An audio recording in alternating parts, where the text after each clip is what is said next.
नमस्कार मित्रों, हमारे YouTube चैनल पर आपका फिर से स्वागत है, जिसका नाम है टीचिंग मेथड्स।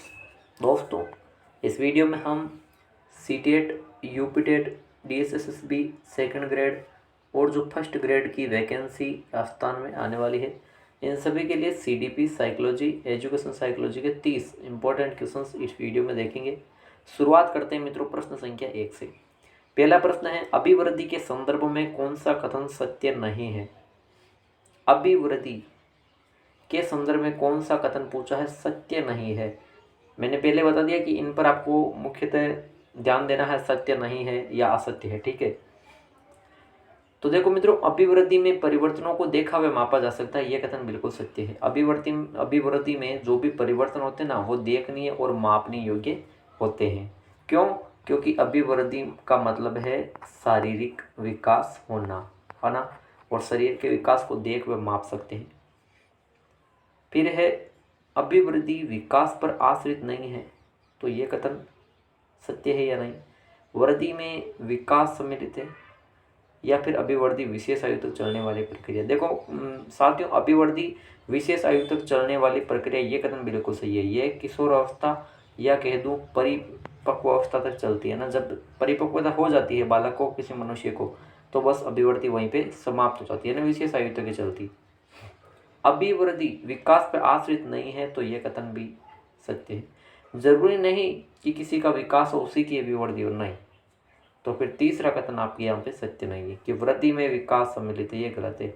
वृद्धि में विकास सम्मिलित नहीं है, बल्कि ये होगा क्या, विकास के अंतर्गत वृद्धि आएगी, यानी विकास में वृद्धि सम्मिलित होती है। तीसरा कथन गलत है, यही इसका उत्तर हो जाएगा मित्रों। आगे चलेंगे प्रश्न संख्या 2 पे। प्रश्न संख्या 2, निम्न में से कौन सा कथन एक बालक का एक व्यक्ति के रूप में विकास के बारे में सही है? एक बालक एक व्यक्ति के रूप में विकसित हो रहा है, तो कौन सा कथन सही है? क्या विकास आनुवंशिकी का परिणाम है? बिल्कुल कथन सत्य है। विकास आनुवंशिकी और जो वातावरण है, एनवायरमेंट, इनका परिणाम है। वुडवर्थ महोदय, उन्होंने कहा था हेरिडिटी, आनुवंशिकी की मल्टीप्लाई होगा एनवायरमेंट, है ना। किसने कहा? यह सूत्र किसका है? यह है वुडवर्थ महोदय का, याद रखना। तो यह कथन सही है। विकास के विभिन्न पक्ष पृथक है। क्या विकास के विभिन्न पक्ष पृथक है? नहीं। विकास के जो विभिन्न पक्ष है ना मित्रों, वो क्या है? देखो कौन सा कथन सही पूछा है ना, तो विकास आनुवंशिकी परिणाम है, आनुवंशिकी का है, साथ में किसका है? वातावरण का भी तो है। तो इसका मतलब दोनों का एक बताया तो गलत होगा। ठीक है, ये गलत है कथन। विकास के विभिन्न पक्ष है, जैसे कि सामाजिक विकास, नैतिक विकास, आर्थिक विकास, ये सभी पृथक नहीं है, ये आपस में क्या है मित्रों? ये आपस में, याद रखना, विकास के जो विभिन्न पक्ष होते हैं वो हमेशा अंतः संबंधित होते हैं, तो ये कथन भी गलत है। विकास रेखीय क्रम में होता है, गलत। अगर कह दूँ विकास लंबवत होता है, तो भी गलत। तो विकास होता कैसा है साथियों? विकास होता है वर्तुलाकार गति में, है ना, जो पहले हमने जिक्र कर लिया है। विकास एक संचयी प्रक्रिया है, ये कथन बिल्कुल सही है ना। संचयी प्रक्रिया है, यानी कि पूर्व के अनुभवों को साथ में लेकर चलने वाली प्रक्रिया है, तो तीसरा विकल्प यहाँ पे सही उत्तर होगा। आगे चलते हैं प्रश्न संख्या 3 पे साथियों। शेष अवस्था की विशेषता नहीं है, अच्छा प्रश्न है। जो शेष अवस्था होती है 0 से 6 वर्ष की अवधि, इसकी कौन सी विशेषता आपको बताने की नहीं है? तो देखो, इसमें जो शेष अवस्था में जो शिशु होता है वो दूसरों पर बिल्कुल अपने माता पिता पर निर्भर रहता है, सही है ये तो। वॉटसन महोदय ने कहा कि शेष अवस्था में जितनी तीव्रता होती है, वो तीव्रता होती है ना शारीरिक विकास या सीखने की, वो अन्य जो अवस्थाएं होती है उनकी तुलना में ज़्यादा होती है ना, ये हमने पढ़ा है, तो ये भी सही है। शारीरिक विकास में जब तीव्रता है तो मानसिक विकास में भी तीव्रता होगी। तो कौन सी विशेषता नहीं है? नैतिकता का होना। भाई 0 से 6 उम्र के जो बालक हैं उनमें कौन सी नीति आ जाती है? नहीं होती, उनमें नैतिकता नहीं होती है। तो कौन सा विकल्प सही होगा? चौथा विकल्प सही उत्तर है। आगे चलेंगे प्रश्न संख्या 4 पे। सोच, चिंतन, दृष्टिकोण एवं जो भावनाएं हैं इनमें परिवर्तन होना, ये किस प्रकार के अधिगम की विशेषता है? संकल्पनात्मक अधिगम, गत्यात्मक, संज्ञान मूलक या उपयुक्त सभी? देखो साथियों, संकल्पनात्मक अधिगम कौन सा होगा? जिसे भावनात्मक अधिगम कहेंगे। ये जो भावनात्मक अधिगम है ना, यही संकल्पनात्मक है ना। तो यहाँ पे भावनाओं में परिवर्तन, दृष्टिकोण, चिंतन, सोच, ये इसी से ही तो रिलेटेड है ना।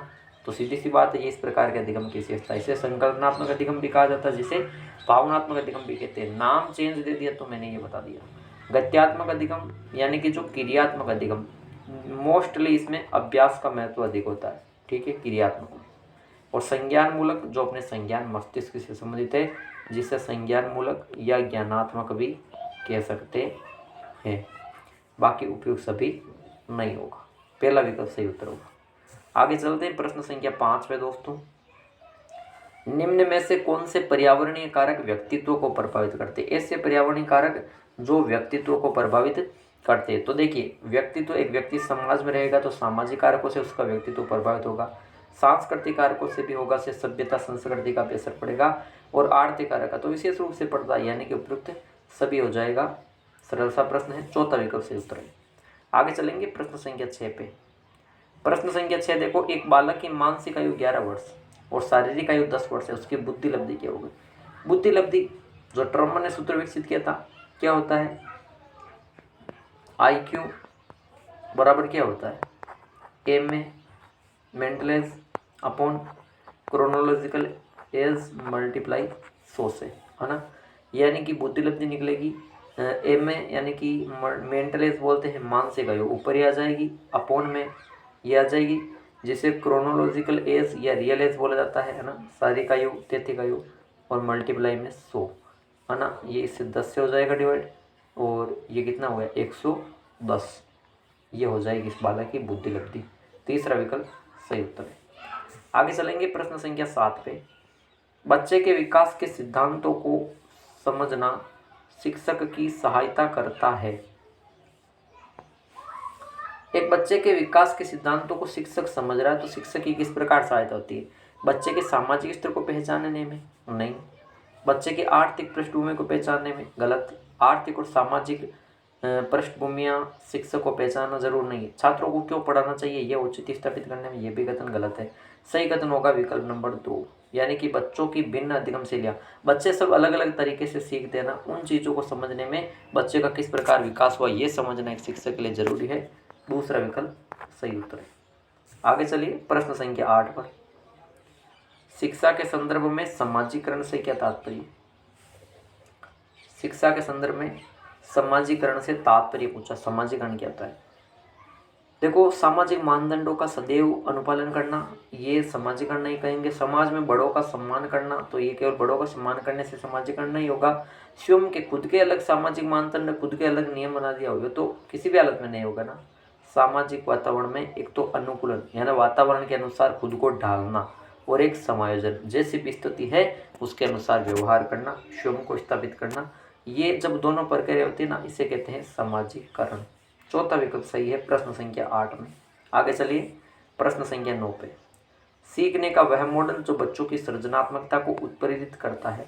साथियों, एक विशेष बात बता दूँ, सीटेट और यूपीटेट में 100% मेरी गारंटी है, यहाँ से 100% पेपर बनेगा। इससे डायरेक्टली क्वेश्चन पूछे जाएंगे जो मैं करवा रहा हूँ।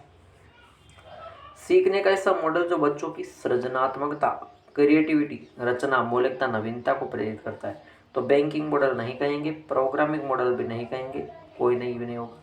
मैंने भी क्या कहा? सृजनात्मकता मतलब क्रिएटिविटी, जिसमें बालक नवीन जो वस्तु है उनकी रचना करता है, मतलब रचनावादी मॉडल कहलाएगा। दूसरा विकल्प सही उत्तर है प्रश्न संख्या 9 में। आगे चलेंगे प्रश्न संख्या 10 पे। प्रश्न संख्या 10 अच्छा प्रश्न है। अपने ऊर्जा बल को बाहर की ओर अभिव्यक्त करने वाले व्यक्ति का प्रकार होता है। ये प्रश्न एक बार यूपीटेट में पूछा गया है, अन्य एग्जाम में भी पूछा गया है मित्रों ये प्रश्न। अपने ऊर्जा बल को बाहर की ओर, मुख्यतः ध्यान ये रखना, अपने को बाहर की ओर अभिव्यक्त कर रहा है कोई व्यक्ति है ना, तो उसका प्रकार कैसा है? तो जब बाहर की ओर कर रहा है, इसका मतलब भाई वो तो बहिर्मुखी व्यक्तित्व तो कहलाएगा। अगर अंदर की ओर सीमित रखता तो वो अंतर्मुखी कहलाता ना। धार्मिक व्यक्तित्व, कलात्मक व्यक्तित्व, इससे मतलब ही नहीं है। तो पहला विकल्प सही उत्तर है प्रश्न संख्या 10 में। आगे चलिए प्रश्न संख्या 11 पे। 11वां प्रश्न, बाल विकास का अध्ययन क्षेत्र है। बाल विकास का अध्ययन क्षेत्र कौन सा है साथियों? बाल विकास किसे कहते हैं?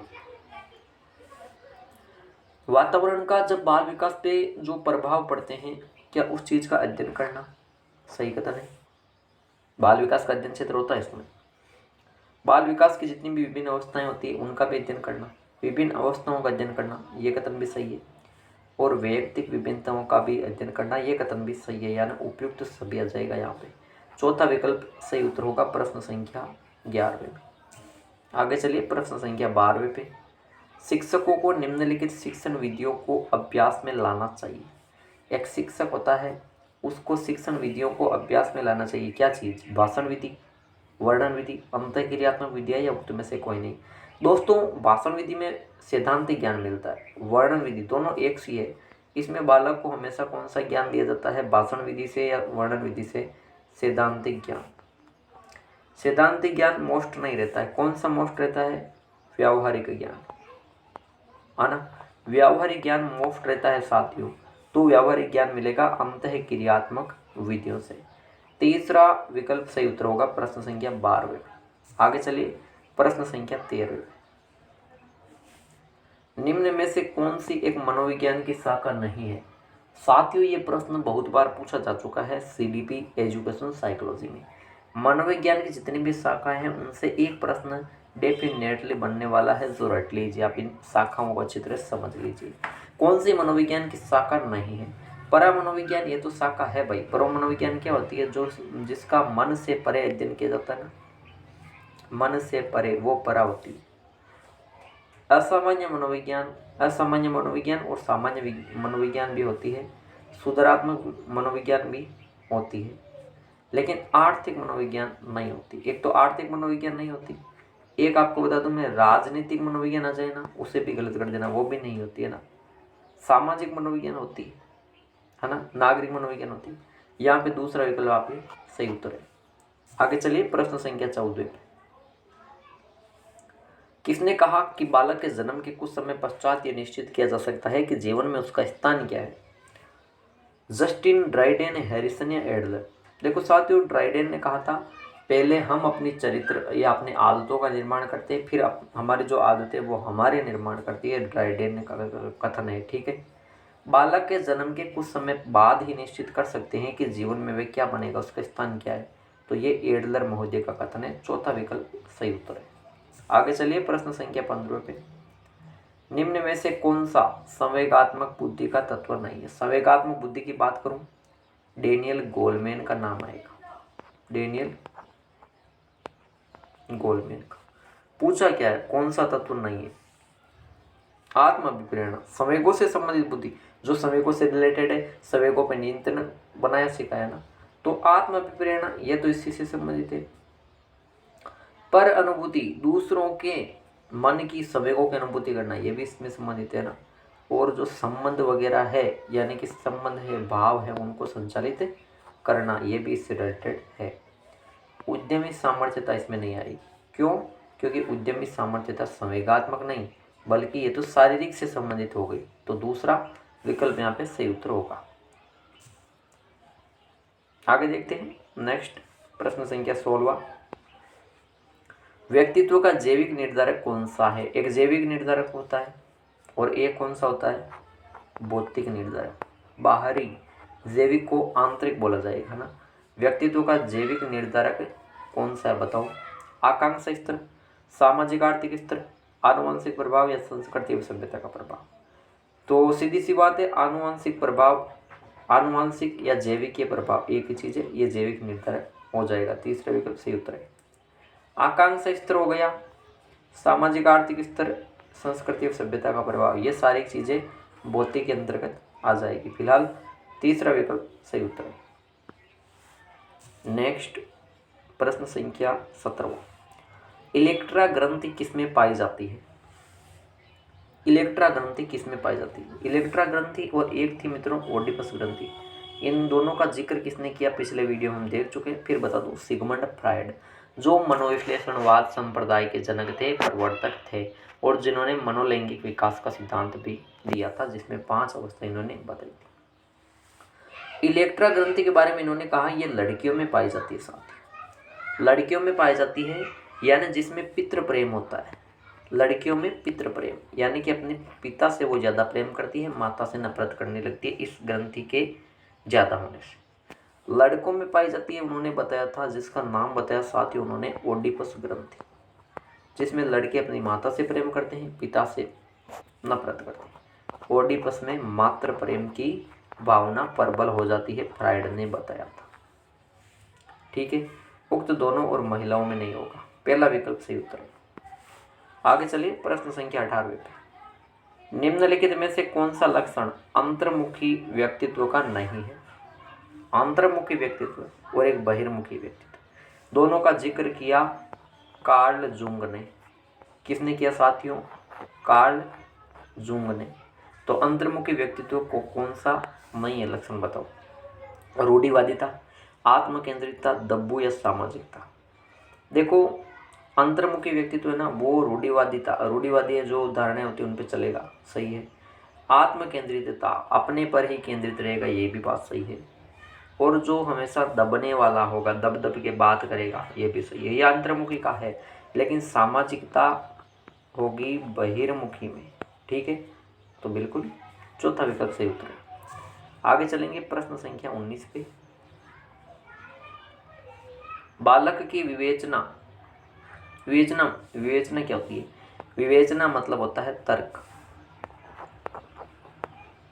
बालक का तर्क तार्किक नहीं है, वह अंतर्बोध या अंतर्ज्ञान पर ही आधारित है, न कि व्यवस्थित तर्क पे। मतलब व्यवस्थित तर्क करना बालक नहीं जानता, केवल नॉर्मल बेसिक नॉलेज है, अंतर्बोध या अंतर्ज्ञान है। तो जीन पियाजे के अनुसार संज्ञानात्मक विकास की ये कौन सी अवस्था है? संवेदीकामक काल 0 से 2 नहीं, संवेदीकामक में नहीं होता है। 2 से 7 पूर्व क्रियात्मक, मूर्त 7 से 11 या 12, औपचारिक 12 प्लस में हो जाएगी। ठीक है, तो देखो इसमें विवेचना तार्किक नहीं है, व्यवस्थित तर्क नहीं करता है बालक, केवल अंतर्बोध या केवल अंतर्ज्ञान बेसिक नॉलेज करता है, तो ये पूर्व क्रियात्मक काल की अवस्था हो जाती है। नेक्स्ट प्रश्न संख्या 20। सर्वप्रथम सीखने के सिद्धांतों की खोज किसने की? अब तक 2-3 बार ये प्रश्न पूछा गया है और वेरी इंपॉर्टेंट क्वेश्चन है साथियों। सर्वप्रथम सीखने के सिद्धांतों की खोज किसने की? कोलर, पावलोव, थॉर्नडाइक या क्लार्क हल? तो सबसे पहले सीखने के सिद्धांतों की खोज किसने की आपको बता दूं, E.L. थॉर्नडाइक ने, जो यूएसए के मनोवैज्ञानिक थे। 1898 में 1898 में इन्होंने सीखने के सिद्धांतों की खोज की। बाद में इन्होंने सीखने के मुख्य 3 नियम और 5 गौण नियम, यानी कि टोटल 8 नियम बताए थे इन्होंने, आई थिंक 1913 में बताए थे। ठीक है, 1913 में बताए थे ये 8 नियम। तो तीसरा विकल्प सही उत्तर होगा प्रश्न संख्या 20 में। आगे बढ़ते हैं प्रश्न संख्या 21 के लिए। प्रश्न संख्या 21 है, हिंदी भाषा सीखना भूगोल सीखने में कोई सहायता या बाधा उत्पन्न नहीं करता है, ये किस प्रकार का अधिगम स्थानांतरण है?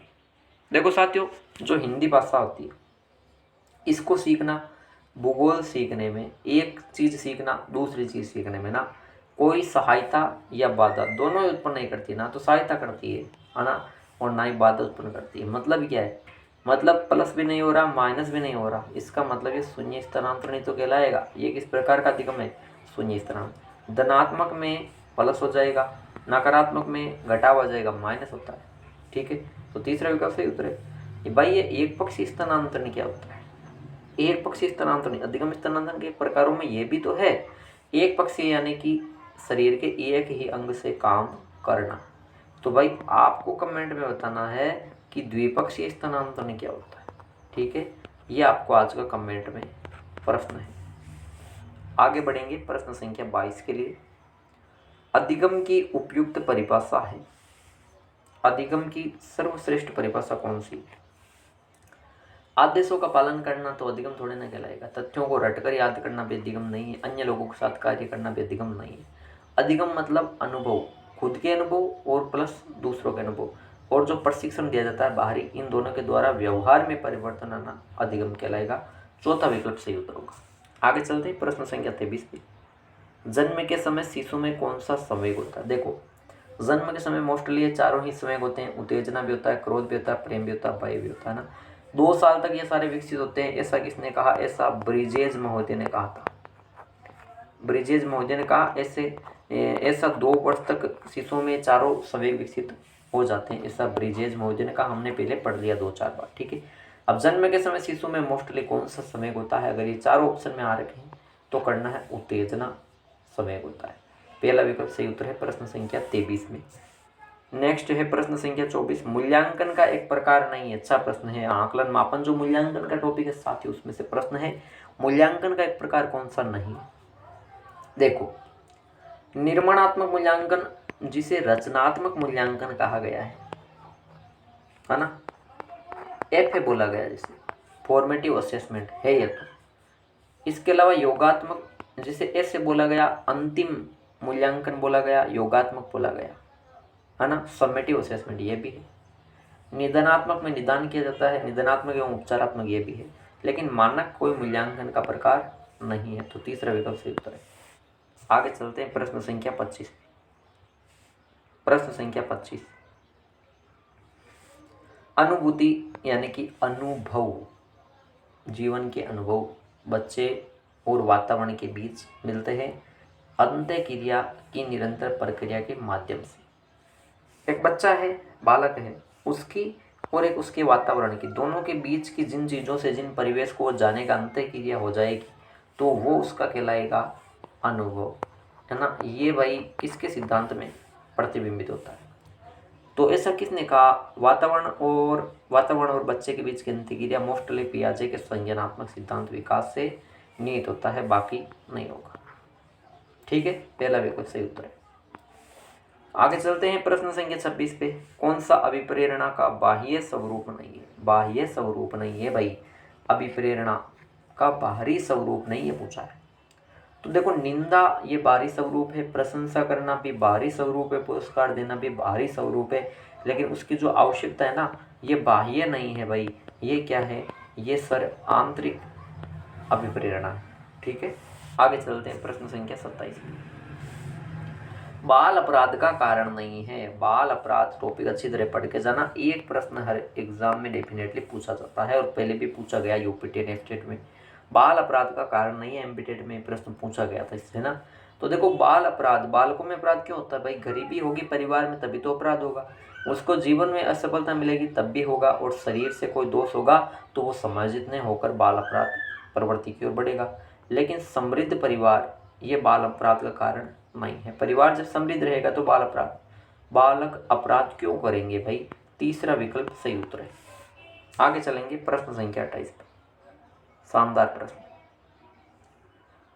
राष्ट्रीय स्तर पर भारत सरकार ने, अपने राष्ट्रीय स्तर पर जो भारत सरकार थी उसने काम किया है। क्या काम किया है?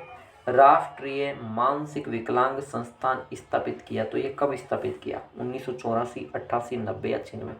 मित्रों, 1984 1984 में राष्ट्रीय मानसिक विकलांग संस्थान भारत सरकार ने राष्ट्रीय स्तर पर स्थापित किया।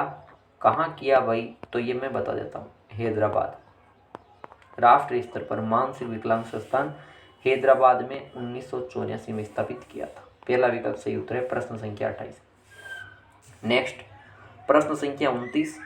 निम्न में से कौन सी बाल केंद्रित विधि नहीं है? वर्तमान में मनोवैज्ञानिक स्थिति है बाल केंद्रित। अब पूछा बाल केंद्रित विधि कौन सी नहीं है? जिसपे मुख्यतः बालक सक्रिय होता है, बालक मुख्य होता है, शिक्षक गौण होता है, ऐसी विधि कौन सी नहीं है? डाल्टन, मिस हेलन पार्करेस्ट की विधि, ये तो बाल केंद्रित है। अन्वेषण, ये भी बाल केंद्रित है। बेसिक शिक्षा जो गांधी जी ने दी, ये भी बाल केंद्रित है। लेकिन साथियों, कहानी विधि में होता क्या है? कहानी विधि ऐसी विधि है जिसमें शिक्षक मुख्य होता है। शिक्षक ही तो कहानियाँ कहता है, शिक्षक मुख्य होता है। तो भाई बालक क्या होता है? बालक है ना, इसमें बालक है ना साथियों, इसमें बालक गौण होता है मेरे दोस्तों, इसमें बालक गौण होता है, निष्क्रिय श्रोता बन के कहानियों को सुनता रहता है। ये बाल केंद्रित विधि नहीं है। ये कौन सी विधि है? ये शिक्षक केंद्रित विधि है। इसे शिक्षक केंद्रित कह देंगे। तो पहला विकल्प सही उत्तर है प्रश्न संख्या 29 में। नेक्स्ट प्रश्न संख्या 30, आज का आखिरी प्रश्न है। क्रियात्मक अनुसंधान भी टॉपिक में है। इसका उद्देश्य है, एक प्रश्न साथियों, एक क्वेश्चन हर बार हर एग्जाम में क्रियात्मक अनुसंधान से पूछा जाता है। तो इसका मूल उद्देश्य, मुख्य उद्देश्य क्या है? इसमें नवीन ज्ञान की खोज बिल्कुल नहीं की जा सकती। जब एक विकल्प हट गया तो उपयुक्त सभी नहीं होगा। शैक्षिक परिस्थितियों में व्यवहार विज्ञान का विकास किसी भी परिस्थिति में नहीं होगा। क्रियात्मक अनुसंधान, देखो अगर पूछे कि ये शब्द किसने दिया तो बता दो आपको, ये शब्द दिया था कोलियर ने। ठीक है, कोलियर नाम का मनोवैज्ञानिक था जिसने ये शब्द दिया। पूछे कि इसमें प्रयोग सबसे पहले किसने किया, वो किया था S.M. कोरे ने, स्टीफन M. कोरे ने, है ना। इन्होंने सबसे पहले प्रयोग किया। ये संबंधित किससे? ये विद्यालय की आंतरिक, विद्यालय की जो चार दीवारी ना वहां तक संबंधित है, यानी विद्यालय और कक्षा की शैक्षिक कार्य प्रणाली में सुधार लाना इसका मुख्य उद्देश्य है। दूसरा विकल्प सही उत्तर है प्रश्न संख्या 30 में।